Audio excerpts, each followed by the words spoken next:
Nice, Senator Tillis. Thank you, Mr. Chair, Mr. Park, and everybody for being here today. Mr. Chair, I think over the past 10 years, I have tried to strike an image of being bipartisan, to work across the aisle, and to actually solve problems here. So much so that I've even been censured in my own state, right?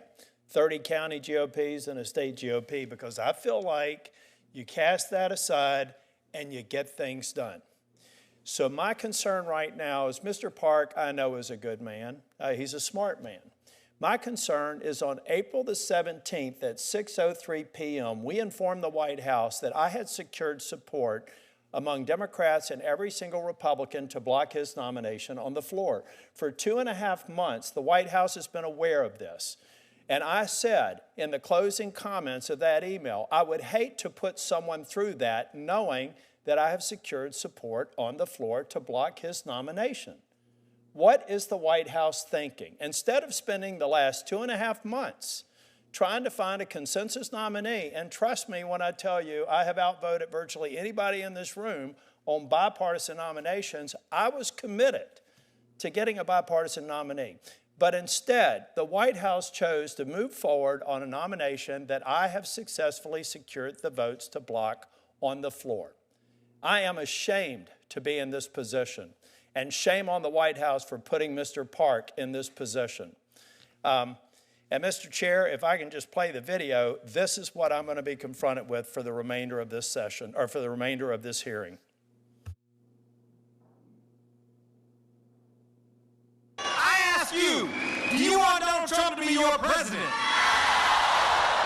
We must do better, and in Hillary Clinton, we will most certainly do better. As a progressive lawyer who wanted to make a difference, I thought that was a really unique place to be, working for a new progressive Attorney General. Attorney General Josh Stein is one of 17 attorneys general across the country who are suing to force the Trump administration to reunite migrant families who've been separated at the U.S.-Mexico border, thousands of miles from North Carolina. There are those who say this is nothing more than a political move on your part and the other AGs because they're all Democrats. This is a move to uphold the Constitution and fundamental American values. I'm really more of the tip of the spear to try to effectuate the policy judgments and positions that my boss, the Attorney General of North Carolina, Josh Stein, articulates and advances, and the positions that clients take. General Stein, what's the status of sanctuary cities in North Carolina? There are no sanctuary cities in North Carolina. Meanwhile, this morning, immigration outrage as a new report claims nearly 500 illegal immigrants with ICE detainers on them were released, reportedly among them people who were wanted for kidnapping, assault, arson, and murder. And my perspective on those kinds of high-level cases are always, 2.5 million people plus voted for my boss to be Attorney General to make those kinds of decisions, and I'm feel privileged to be able to advise him. State Attorney General Josh Stein says he will not defend the new abortion ban in court. As the state's top legal officer, he is supposed to be the defendant when state laws get challenged. However, Stein told the judge today he agrees with the challenger, Planned Parenthood. Senator Tillis, we are, of course, going to give Mr. Park an opportunity to respond and take as much time as your video lasted to make a response to this as well. There's an issue at stake here which is inside baseball or inside the committee, and that is the authority of any member of the United States Senate to object to a nomination that is presented. As many in this room know, blue slips are actually blue slips of paper issued by the committee as a courtesy to seek input from colleagues on nominees to their home state. During the Obama administration, then Chair Patrick Leahy honored blue slips for both circuit and district court nominees. Mr. Park is a circuit court nominee. If a senator did not return a blue slip on a nomination, that individual did not move forward. That was the practice under Senator Leahy. As a result, Senate Republicans blocked multiple circuit seats from being filled during the Obama administration. President Trump later put forward nominees for all of those seats. Senate Republicans then abandoned the Senate Judiciary tradition and held hearings on 18 circuit court nominees who had not received blue slips from home state Democrats. I objected at the time, so did many of my colleagues. We repeatedly warned Republicans they were establishing new ground rules. I've said it and I've repeated it. There cannot be one set of rules for Republican nominees and another for Democratic nominees. So I am following the same standard that Senate Republicans established during the Trump administration. Senate Republicans confirmed a nominee to the New Jersey seat on the 3rd Circuit after the Trump White House refused to let the Democratic home state senators even meet with that nominee. The 3rd Circuit nominee for a Pennsylvania seat was informed he would be nominated weeks before the Trump White House had a single conversation about the vacancy with Senator Casey. And the Trump White House counsel informed Senator Baldwin during their first conversation about a 7th Circuit Wisconsin vacancy that the White House had already selected the nominee for the seat.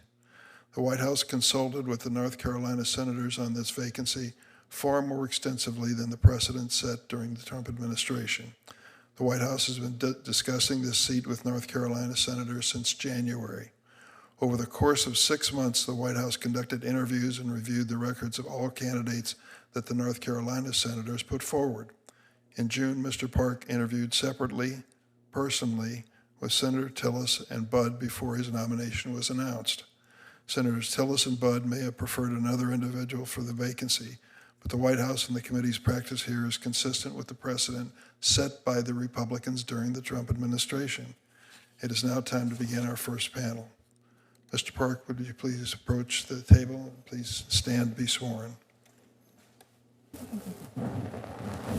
you'll raise your right hand.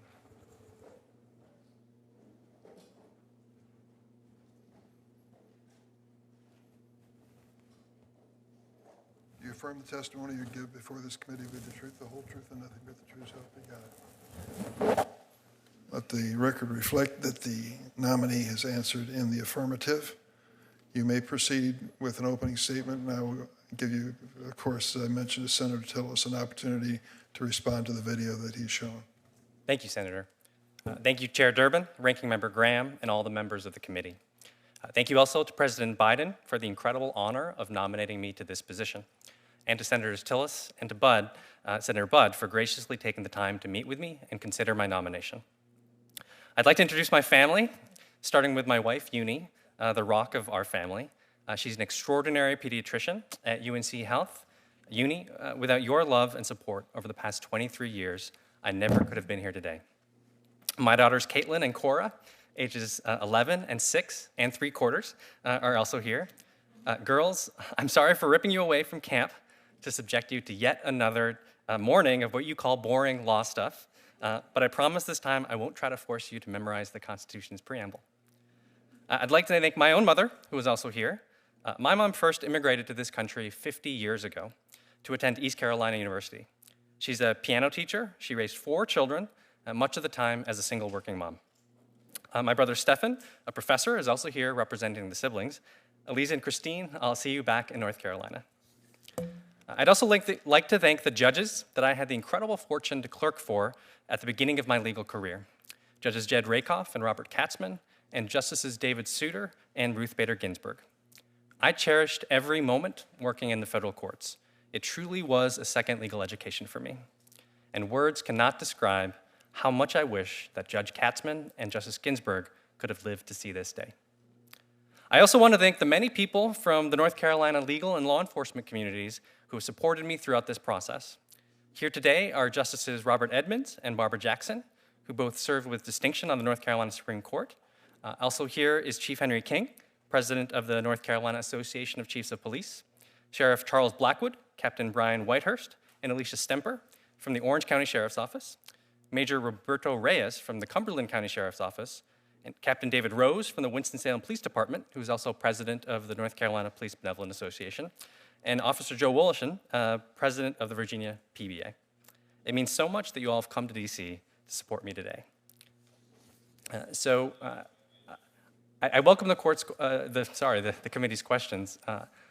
I guess I'm happy to respond to the video first, if that would be appropriate.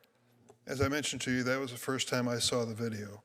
there was a reference to a state elected official, Josh Stein. I don't know his background whatsoever and positions that he had taken. Tell me what your reaction was to this video.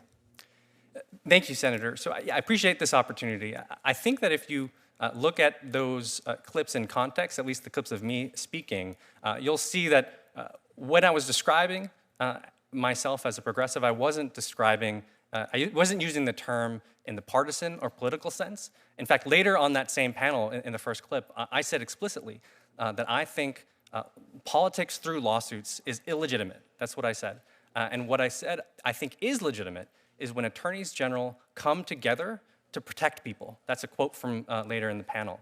And the two examples that I gave were both bipartisan. So the first example was the 50-state effort among Republican and Democratic attorneys general to combat the opioid crisis by bringing affirmative lawsuits against the manufacturers and distributors of the drugs that fueled the crisis. And the second example I gave in that same panel was a bipartisan effort among the attorneys general on the Atlantic coastal states to stop offshore drilling off of our coasts.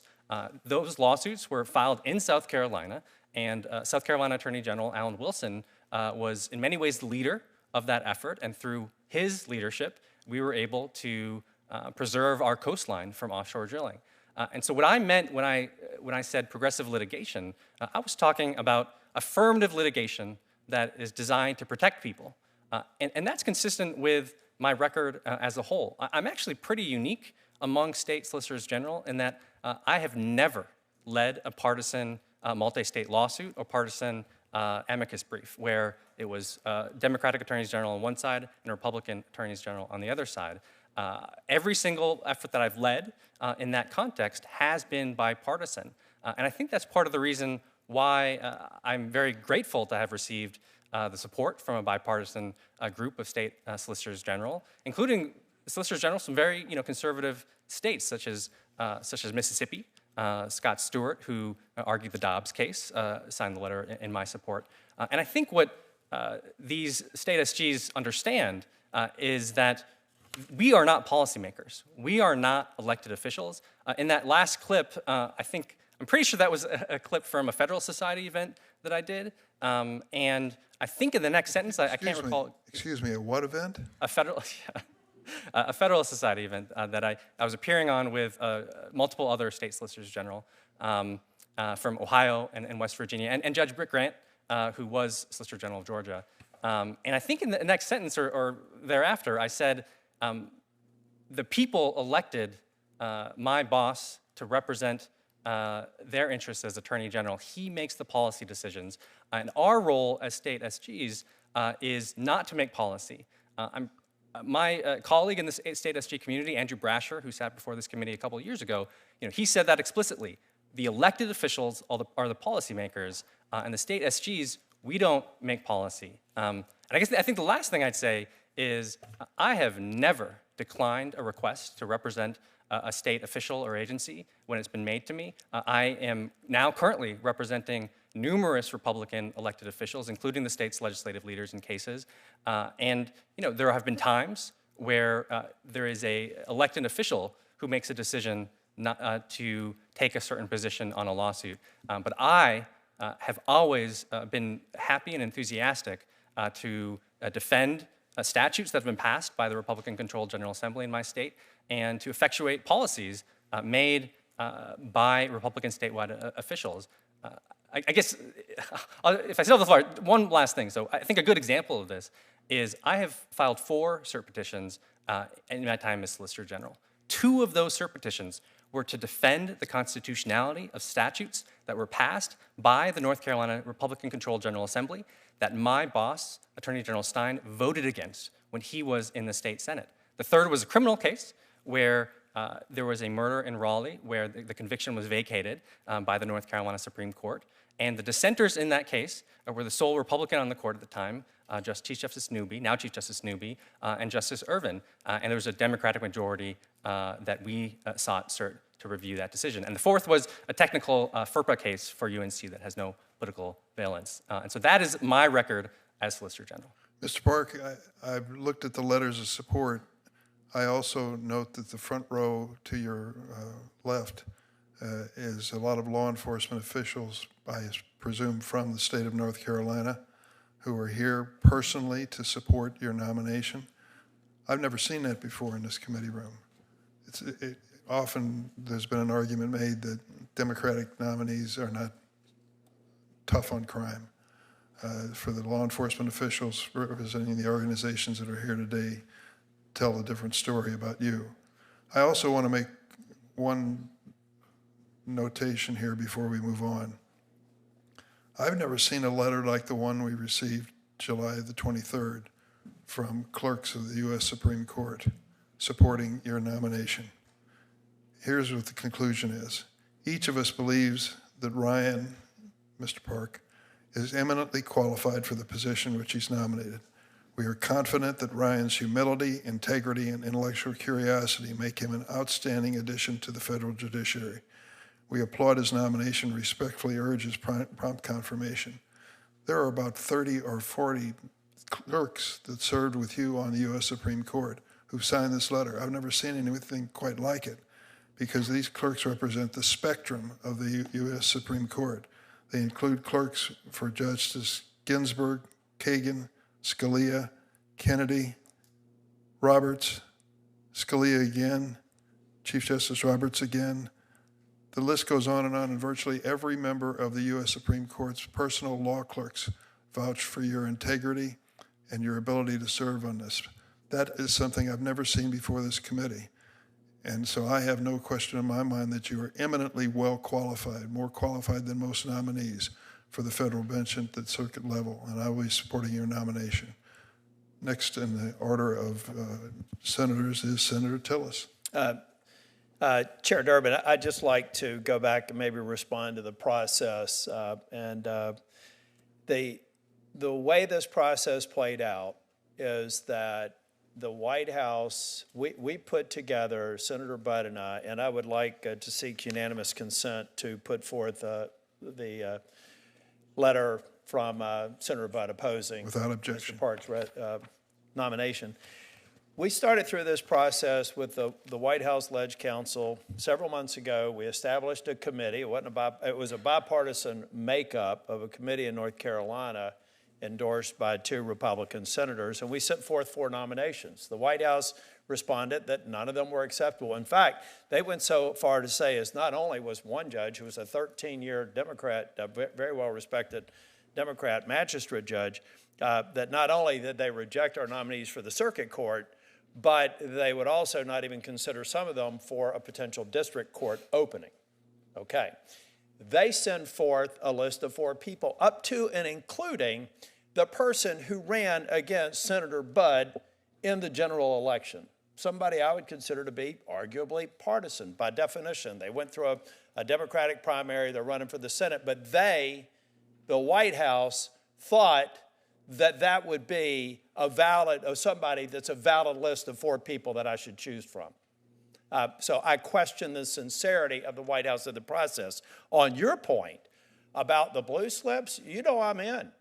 I signed a letter to actually not vote for the filibuster and sent it to President Trump, along with a lot of my colleagues here who ultimately recanted on that letter and voted to nuke the filibuster. If somebody wants to join me in the moral high ground on being bipartisan and consistent, welcome. But for anybody to say that somehow this process was just ivory perfect doesn't make sense to me. And what doesn't make sense to me is when the 4 nominees that we put forth were rejected out of hand, and I communicated 2.5 months ago to the White House that their 4 nominees were rejected out of hand, why are we putting this nominee through this process? I wonder whether or not, when you were seeking the support of some friends that I see in the room, whether or not they were aware that 2.5 months ago I had secured support to block this nomination. If they had, why didn't you call me? And if you didn't, why didn't they inform you? And when I have an opportunity to ask Mr. Park questions, I'm going to ask him if he's been aware for 2.5 months that he did not have support on the floor to get confirmed. But I'm going to reserve maybe the balance of my time and defer to my Republican colleague, Holly. Let me ask before that happens, do you want to ask a question of the nominee? I'm going to be here for the duration, Mr. Chair, so I can wait until the end. Well, this is the first round, and I'm recognizing you for that purpose. I'll wait for the second round. We'll defer to the next Democrat. We don't have a second round scheduled. We have a second panel scheduled. I'll take this time. He offered it to Senator Hawley. Well, no, let me just ask the question now. Mr. Park, have you been aware that since April the 17th, I communicated to the White House Ledge Council that it was unfortunate that my 4 nominees were rejected out of hand and that we did not find their 4 nominees as satisfactory, and we needed to get back to work, but that I had confirmed support of my Republican colleagues and sufficient numbers of Democrats to block your nomination on the floor. Were you aware of that as early as May? Senator, I'm not precisely sure when I was informed of that, but the White House did inform me of that at some point before we met. Do you know whether or not when seeking support to come to this hearing, did you communicate to those that you've asked to provide support in this hearing, were they fully informed that I had secured support to prevent your confirmation on the Senate floor? I'm not aware of every communication that I had, Senator. I had with many respect to conversations. communications that you have had, have you clearly communicated to those in the room who traveled from North Carolina that you did not have the support on the Senate floor for confirmation? Senator, I can't recall every conversation, but I did understand that you made public comments relating to this, and at some point I was hoping it wasn't me, but I was informed. Mr. Park, it wasn't a public comment. It was a formal communication to the White House at 6:03 p.m. on April the 17th. And so I guess that I'll take that as a maybe, and at some point, maybe the people that you pursued or that those who were behind you pursued did or did not know until they heard me say this in the room. I guess I will never know. But Mr. Park, understand, this is not personal. I don't take things personally. It breaks my heart to have your family members in the room to maybe hear for the first time that this is the case. But I will continue to do everything I can, should you get reported out of this committee, to block your confirmation on the floor, respectfully. Senator Butler?